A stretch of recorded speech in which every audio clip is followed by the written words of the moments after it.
Këtë të martë të 3 qershorit në varësitë të zyrës vendore arsimore Vlori i Mar, u zhvillua provimi maturës D3 në lëndën e gjuhës së huaj. Ky proces në Vlorë u organizua në 6 qendra provimi me 6 përgjegjës qendrash, të cilët monitoruan të gjithë testin në shkrim.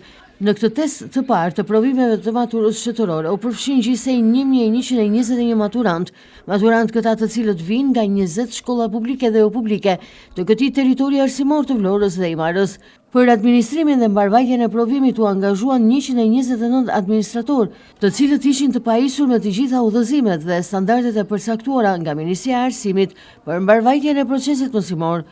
Provimi nisi në orën 10 dhe përfundoi në orën 12:30 minuta, por futja e nxënësve në shkolla nisi qysh në orën 9 të mëngjesit, ku më herët në hyrje të institucioneve arsimore, ata u kontrolluan fizikisht nëse posedonin aparat celular apo shënime të ndryshme të cilat mund të kompromentonin mbarvajtjen e procesit mësimor. Në intervistat e marra nga televizioni 6+ Vlora në nisje të këtij procesi, nxënësit shprehën emocionet e tyre që patën në nisje të testimit me shkrim. Ata treguan gjithashtu edhe pritshmëritë që kanë për këtë provim të parë, por edhe përgatitjet që kanë bërë për të dalë sa më mirë në këtë fazë të parë. Si ndjeni sot? Ne ndjemi shumë mirë, të qeta, pas një emocion, sepse do jenë gjëra që kemi bërë. Dhe kaq. Çfarë provimi keni? Sot kemi provimin e anglishtes. Jeni përgatitur? Po, patjetër. Po, sigurisht. Jemi përgatitur, nuk kemi emocione, por shpresojmë të dalim mirë.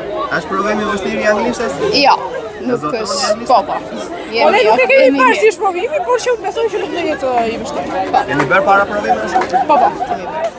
Në këtë proces të rëndësishëm kombëtar u angazhua edhe policia e shtetit, po ashtu strukturat shëndetësore të spitalit, të cilat dhanë mbështetje për garantimin e sigurisë, rendit, gatishmërisë mjekësore. Tezat e provimeve të maturës, nota që sigurohet në to, ka një rëndësi të veçantë për të gjithë procesin e mëpasshëm të studimeve të larta, pasi është përcaktues në përzgjedhjen e programit të studimit që çdo maturant zgjedh për të vazhduar më tej në rrugëtimin e tij akademik.